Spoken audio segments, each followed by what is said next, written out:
record.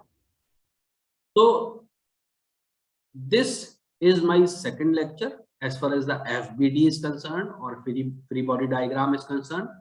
In previous lecture, we people saw that what is the value of acceleration or tension if two blocks are used and we used to connect two blocks with the help of a string and one block is pulled with a certain value of force. Okay, so we calculated tension of the string, we calculated acceleration of both the blocks. अगर आप पिछला वाला मेरा lecture देखेंगे तो उसके अंदर ये बात होगी.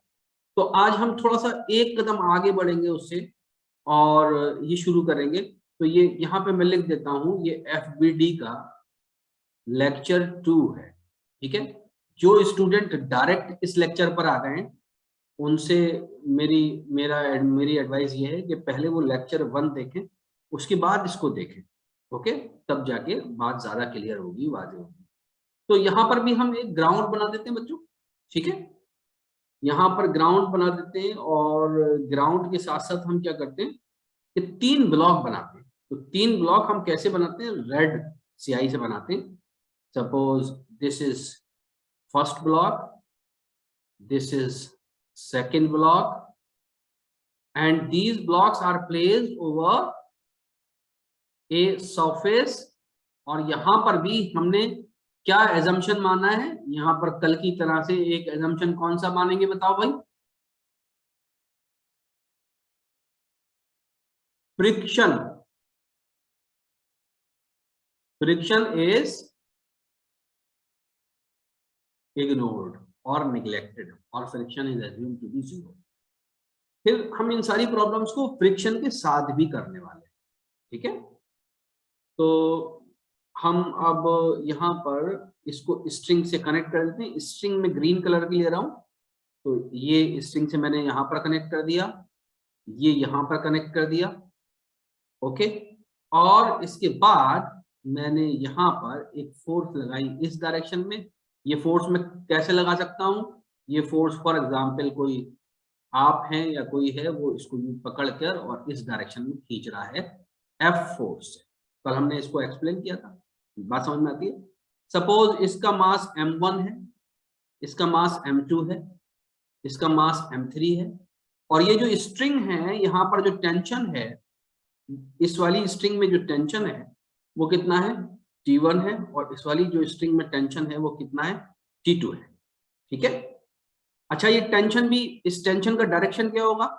यहाँ पर इस जगह पर जो डायरेक्शन होगा टेंशन का वो ये होगा. बेसिकली इस ब्लॉक को इस डायरेक्शन में ये स्ट्रिंग खींचेगी. बात समझ में आई? ये वाली जो स्ट्रिंग है T2 जिसमें टेंशन है वो M2 को बैकवर्ड खींचेगी. बात समझ में आई? तभी तो इस F की वजह से यहाँ जो एक्सेलरेशन है वो थोड़ा सा कम हो जाए.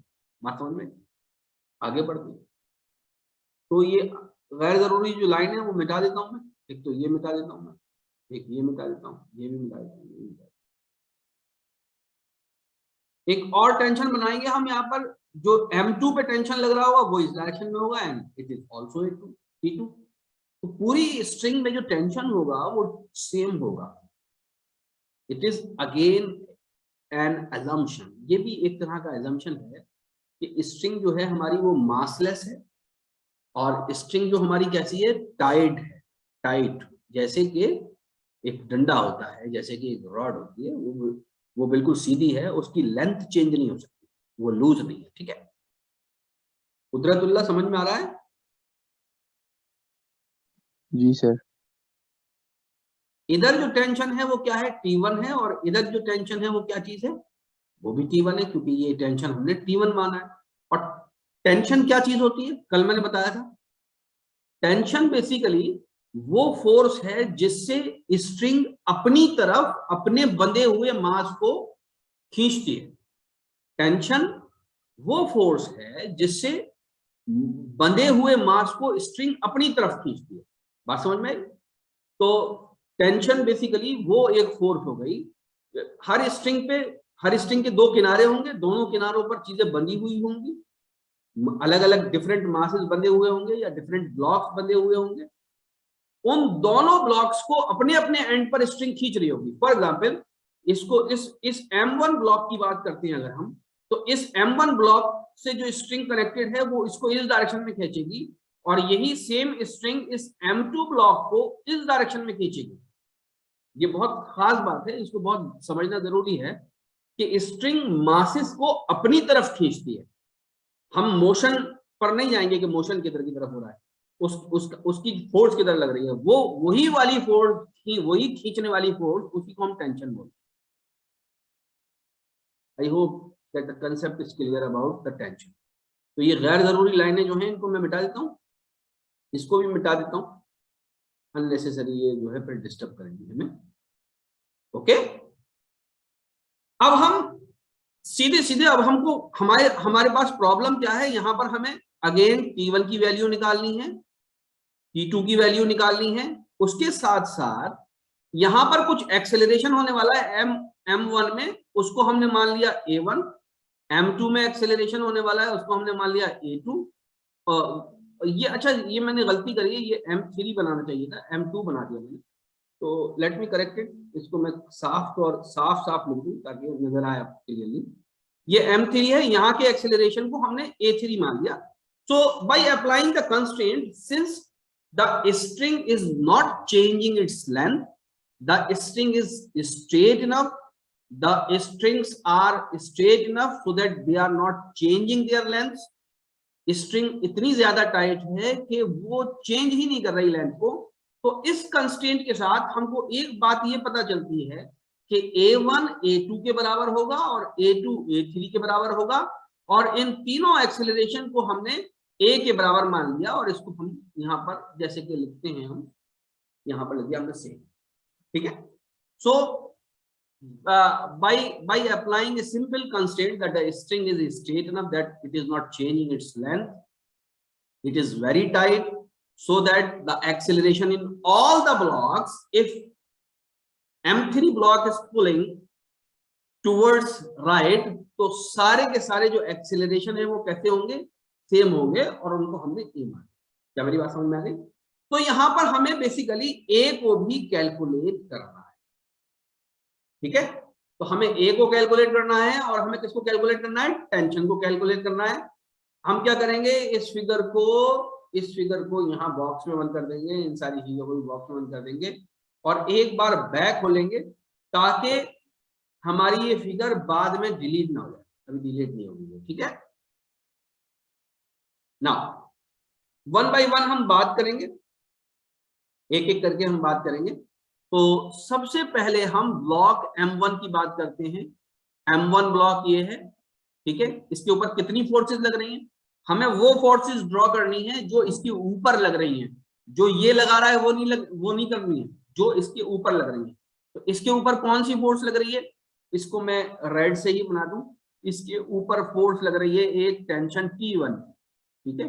इसके ऊपर क्या लग रहा है, T1 लग रहा है, और इसका जो एक्सेलरेशन है वो किस डायरेक्शन में, इस डायरेक्शन में। वो A1 था लेकिन हमने A लिख लिया है।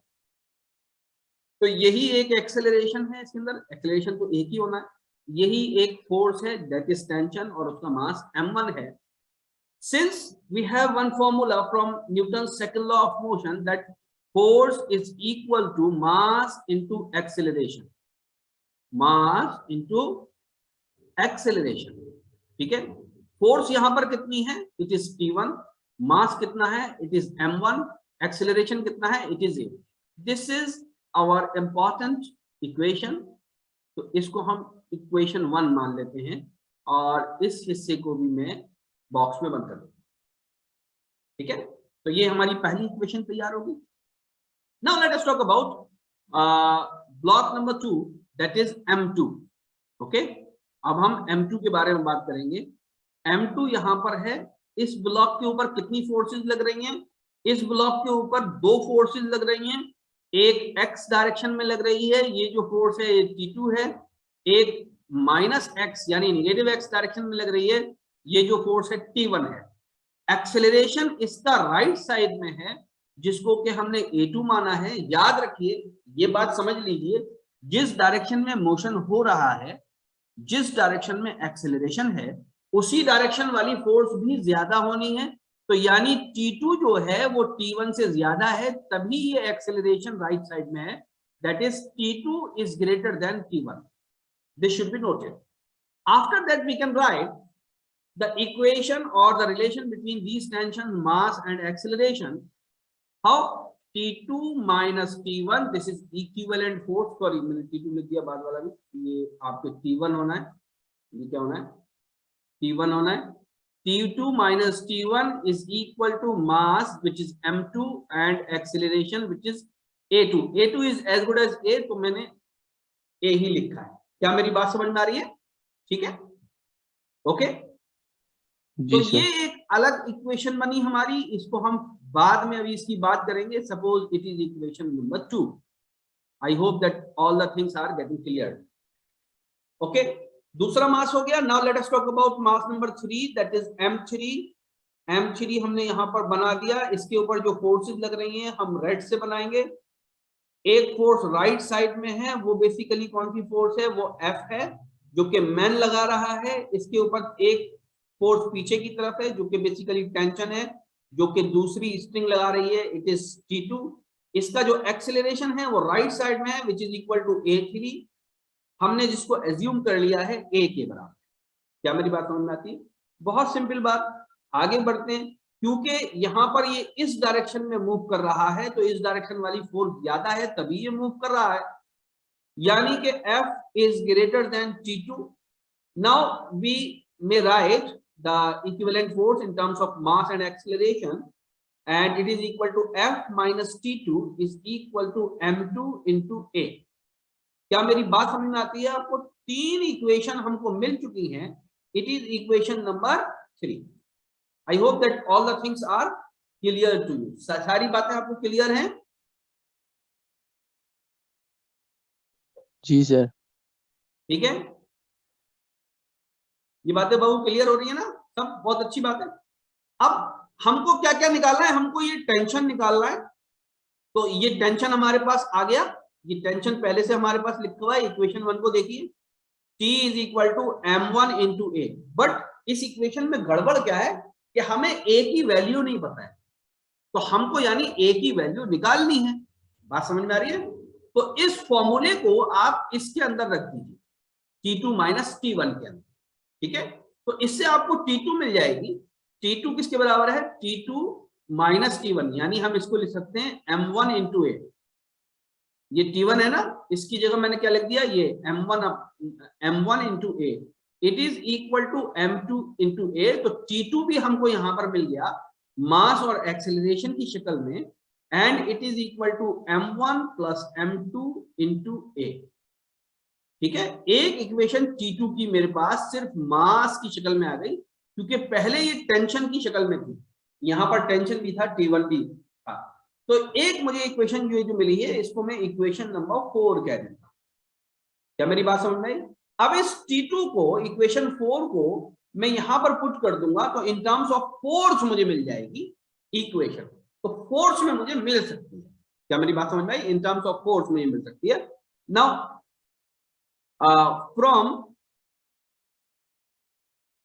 from equation 3 and 4. Now from equation 3 and 4 हमको क्या मिलेगा? F minus T2. T2 की वैल्यू कितनी है? m1 plus m2 into a is equal to, यहां पर बेटा ये गलती हो रही है, तीसरी इक्वेशन में ये m3 होना चाहिए. ये बेसिकली यहां पर ये कौन सा होना चाहिए? m3. हमने क्योंकि इस ब्लॉक की बात करी थी, तो हमने गलती से m2 लिख रखा था. ये m3 होना चाहिए. इसको करेक्ट कर लीजिए अगर आप लिख रहे हो. ठीक है, तो ये किसके बराबर हो जाएगा? m3 into a. तो f किसके बराबर हो जाएगी? f बराबर हो जाएगी m1 plus m2 plus m3 into a. From here we can write a is equal to f upon m1 plus m2 plus m3. क्या ये बात समझ में आ गई?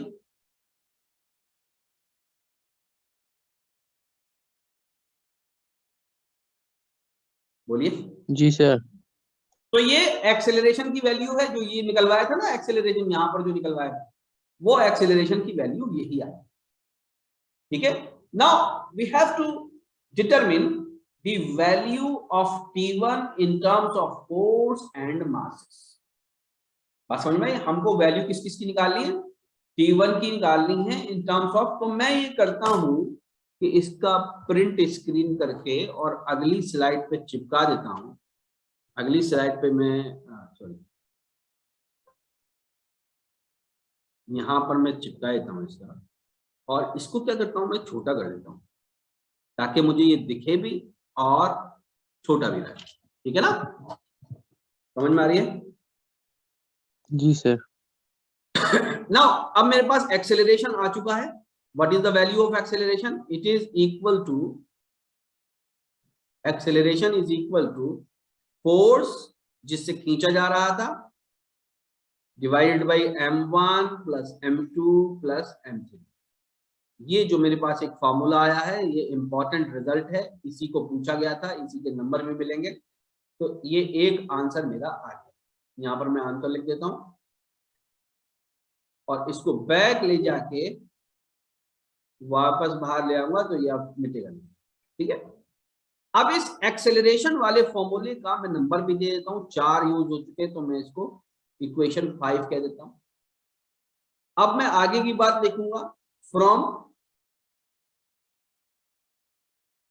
इक्वेशन 5 एंड 1, यानी ये वाली इक्वेशन देखिए, ये वाली इक्वेशन देखिए और ये वाली इक्वेशन देखिए। कैसे लिखेंगे? एक्सेलरेशन की वैल्यू, एक्सेलरेशन की वैल्यू हम क्या करेंगे, पुट कर देंगे ऊपर वाले फॉर्मूले के अंदर। एक्सेलरेशन की वैल्यू पुट कर देंगे तो हमको T1 की वैल्यू मिल जाएगी। T1 is equal to m1 f upon m1 plus m2 plus m3। क्या मेरी बात समझ में आ रही है? तो ये T1 की वैल्यू मिल गई इन terms of masses and force. It is equation number 6 and it is one of the answer. Okay, T1 की वैल्यू आ चुकी है। अब इस T1 की वैल्यू को मैं यहां पर पुट कर दूं इस इक्वेशन 2 में। बोलिए, T1 की वैल्यू को मैं इक्वेशन 2 में पुट कर देता हूं, जिससे कि जी सर। T1 की वैल्यू भी पुट करूंगा और A की वैल्यू भी पुट करूंगा। बात समझ में आई? T1 की वैल्यू और A की वैल्यू दोनों में पुट कर दूंगा तो T2 की वैल्यू भी मुझे मिल जाएगी। ठीक है, तो यहां पर हम क्या करते हैं, स्क्रीन को बाइफरकेट कर देते हैं और हम इसको कीप करके वापस ले आएंगे। यहां लिखेंगे फ्रॉम इक्वेशन 2 एंड 6। तो 2 और 6 के जरिए अब हम रिलेशन किस चीज का निकालने वाले हैं, आपका T2 का। तो T2 वाली इक्वेशन को पहले हम रिप्रोड्यूस कर लेते हैं। T2 minus T1 is equal to M2 into A। ठीक है, ये तो बेसिकली कौन सी इक्वेशन थी, ये इक्वेशन थी 2 और इक्वेशन 6 यहां पर है। ठीक है, अच्छा यहां पर खाली 6 ही नहीं लगेगी, एंड और कौन सी इक्वेशन चाहिए मुझे, ये वाली एक्सेलरेशन वाली, यानी ये वाली 5 वाली। तो 5 इक्वेशन का भी मैं यूज करूंगा। ए की वैल्यू, ए की क्या लिखूंगा मैं, ए की वैल्यू लिखूंगा। बस समझ में? तो मुझे तो T2 निकालना है, तो T2 को तो मैं यही छोड़ देता हूं, माइनस T1 की वैल्यू पुट कर देता हूं। T1 की वैल्यू ये वाली है, it is equal to m1 इंटू F upon m1 plus m2 plus m3। Okay, क्या बात समझ में आ रही है? बोलिए। जी sir. Is equal to m2 और a की वैल्यू लिखूंगा f upon m1 plus m2 plus m3। इतनी बात हो गई। इसको उठाकर इधर ले जाइए तो T2 की वैल्यू मुझे मिल जाएगी। m2 को मैं कॉमन, क्या क्या कॉमन आ जाएगा भाई, f कॉमन आ जाएगा, f कॉमन आ जाएगा और ऊपर हो जाएगा m1 plus m2 upon m1 plus m2 plus m3। क्या यही रिजल्ट आ रहा है? समझ में आ रही है बात? जी सर। तो मेरे पास दोनों टेंशन की वैल्यू आ गई, एक्सेलरेशन की वैल्यू आ गई, आंसर आ गया। ठीक है, अब इसी आंसर पे रुकना नहीं है, आगे थोड़ा सा एनालिसिस करेंगे, इसी आंसर पे रुकना नहीं है। पीछे वाली प्रॉब्लम को, इसी प्रॉब्लम को जरा दोबारा देखते हैं। ये 3 मासेस थे बाबू, M1, M2 and this M3। इनकी वैल्यू हमने अलग अलग ली थी, तो ये फार्मूले आए थे। फर्ज कीजिए ये सारे के सारे मासेस सेम वैल्यू के होते, फर्ज कीजिए ये सारे के सारे मासेस सेम वैल्यू के होते हैं, तो हम क्या लिखते, इतनी बातें तो ये हो गई, हम क्या लिखते हैं उस टाइम, लेट, हम यहां तक तो आंसर हो चुका है एक बार, ठीक है, इसको याद रखिएगा। Let M1 is equal to M2 is equal to M3 is equal to M। तो जहां जहां M1, M2, M3 हैं वहां उसको क्या कर दीजिए, M कर दीजिए। ठीक है, तो A को निकालिए फिर से, तो A की वैल्यू किसके बराबर हो जाएगी, F/3M। A की वैल्यू कितनी हो जाएगी, F/3M। T1 की वैल्यू कितनी हो जाएगी, T1 की वैल्यू कितनी हो जाएगी, F अपॉन, बताइए, 3, F/3। ये बात समझ में आ रही है आपके या नहीं। T2 की वैल्यू कितनी हो जाएगी, 2/3F। कौन सा टेंशन ज्यादा है जरा मुझे बता सकते हैं आप, T2 ज्यादा है या T3 ज्यादा है, वो T1 ज्यादा है या T2 ज्यादा है, which tension is greater, T2 sir. हाँ T2 ज्यादा है। तो कौन सा टेंशन ज्यादा होगा, देखो ये वाला टेंशन ज्यादा होगा, ये वाला, यहां वाला टेंशन ज्यादा होगा, ये वाली जो स्ट्रिंग है इस पर टेंशन ज्यादा होगा। क्यों ज्यादा होगा, क्योंकि इसके ऊपर ये वाला मास भी है, M2 भी है और M1 भी है, तो T2 टेंशन जो है वो ज्यादा होगा T1 के मुकाबले में। बात समझ में आई। तो अब जरा जी आपको सर। मैं ये एक रेलगाड़ी दिखाता हूं जरा पीछे से, फिर उसके बाद वो बाकी बात तो बात की है कि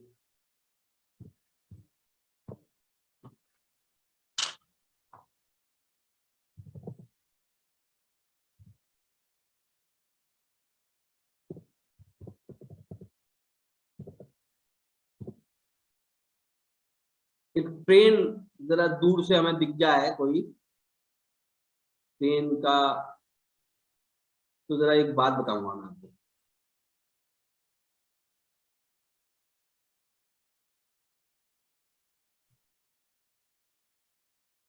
ट्रेन का हॉरिजॉन्टल व्यू कोई दिख जाए, अरे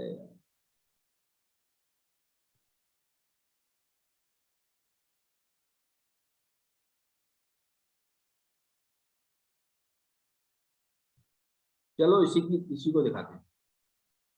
ये ट्रेन दिख रही है ना आपको, इसको कॉपी कर लेते हैं अपनी जगह पर।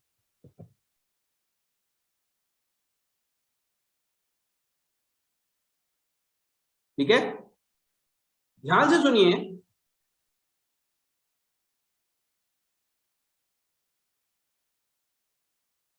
देखिए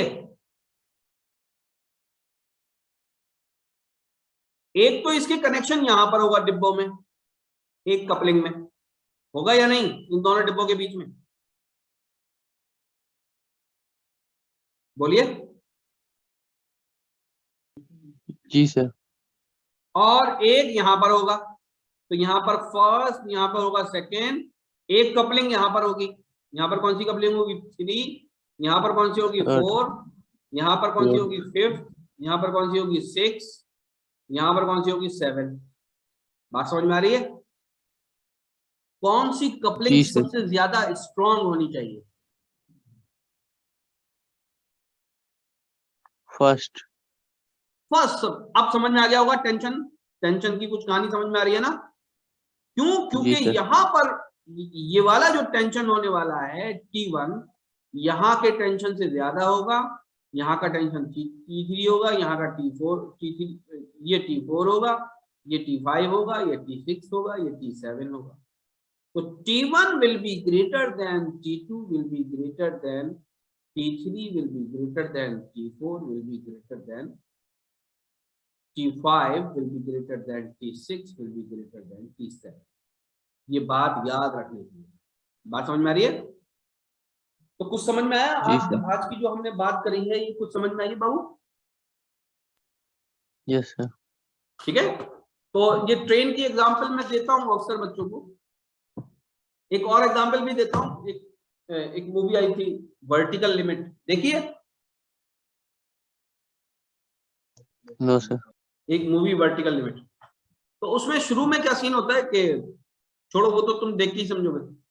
वो माउंटेनियर्स होते हैं, माउंटेन पे चढ़ने वाले लोग होते हैं। तो वो माउंटेनियर जो होते हैं वो एक रस्सी कॉमन रखते हैं अपनी, सब लोग बंधे हुए होते हैं। तो वो एकदम से लटक जाते हैं, ये एक्सीडेंट हो जाता है, गिर जाते हैं। तो सबसे नीचे वाला आदमी तो ऐसे झूल रहा होता है उसको, और सबसे ऊपर वाला जो है वो खतरे में होता है क्योंकि उसकी रस्सी पे सबसे ज्यादा टेंशन होता है। तो वो जब आप उसकी फिगर में कल निकालूंगा तब दिखाऊंगा, जब समझ में आएगी। एनीवे, अब हम कौन सी प्रॉब्लम करेंगे? अब हम करेंगे, suppose we are having a table like this, ठीक है, और ये एक टेबल है जिसके ऊपर यहां पर एक पुल्ली लगी हुई है। क्या लगी हुई है? पुल्ली लगी हुई है, और एक मास है या एक ब्लॉक है जिसकी वैल्यू, सपोज हम मान लें इसको M1 कह देते हैं, और ये इससे कनेक्ट होकर यहाँ नीचे लटक रहा है। यहाँ पर एक दूसरा मास है M2। क्या मेरी बात समझ में आ रही है? इस M1 की वजह से स्ट्रिंग में टेंशन है, और उस टेंशन का नाम हमने दिया, यहाँ वाले टेंशन का नाम दिया सपोज इट इज T, क्योंकि ये एक ही स्ट्रिंग है यहां से लेकर यहां तक, तो टेंशन सेम रहने वाला है। तो इस पर जो टेंशन है वो इस डायरेक्शन में होगा, एंड इट इज T। बात समझ में आई? क्योंकि स्ट्रिंग सेम है, इसका डायरेक्शन जरूर बदला है, लेकिन ये बेसिकली बिल्कुल टाइट है। ओके, बात समझ में आ रही है? अब ये वाला जो मास M2 है या ब्लॉक M2 है, ये एक्सेलरेशन A से नीचे जा रहा है। तो जाहिर सी बात है कि ये M1 भी एक्सेलरेशन A से इस जानिब जाएगा, राइट हैंड साइड जाएगा। क्या मेरी बात समझ में आती है? या now what is our problem? Our problem is to find tension and this acceleration. What we will do? We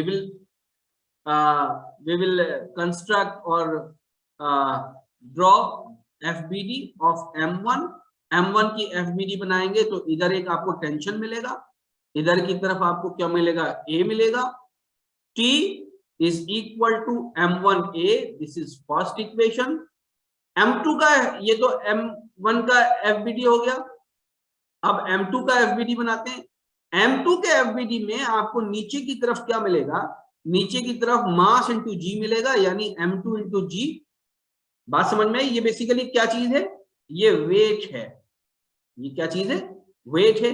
ऊपर की तरफ आपको एक टेंशन मिलेगा T, ये वाला टेंशन, और ये टेंशन किसकी वजह से? इस ब्लॉक की वजह से। बात समझ में आई? ठीक है, लेकिन फिर भी ये एक्सेलरेशन A से नीचे जा रहा है, इट इज एज्यूम। तो यानी ये M2G ज्यादा है, M2G ज्यादा, and it is the force. So M2G minus T is equal to M2 into A। तो दो इक्वेशन हमें मिल गई। बोलिए, दो इक्वेशन मिल गई हमको या नहीं? ठीक है, बताइए। जी सर। दो इक्वेशन मिल गई। अब हमको निकालनी कौन सी चीज है? हमको निकालनी है, एक तो टेंशन निकालना है, एक एक्सेलरेशन निकालना है।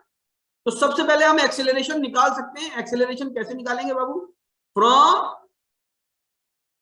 1 and 2। हमको क्या निकालना है? एक्सेलरेशन निकालना है फ्रॉम 1 and 2। तो T1 में आपकी T की वैल्यू है और 2 में आपकी T की वैल्यू है। तो from 1 and 2 we can have this M2G minus m1a is equal to m2a. Is that clear to you? Okay, from here we can calculate a is equal to m2 upon m1 plus m2 into g. It is a relation, it is an important relation, so we put this as equation 3. क्या मेरी बात समझ में आ गई? अब from 1 and 3, from 1 and 3 we can have simply the value of a in equation this one. So t is equal to m1 m2 upon m1 plus m2 into g. तो यहां पर आपके टेंशन की वैल्यू दिया। क्या बात समझ में आ गई? ठीक है, तो टेंशन भी निकल गया है हमारे पास, और क्या निकल गया है हमारे पास? एक्सेलरेशन भी निकल गया है। कल हम कुछ और खास प्रॉब्लम्स करेंगे। किस तरह की प्रॉब्लम्स हम करने वाले हैं कल हम कुछ नीट की प्रॉब्लम करेंगे, जेडब्ल्यू की प्रॉब्लम करेंगे, हल्की वाली, ठीक है।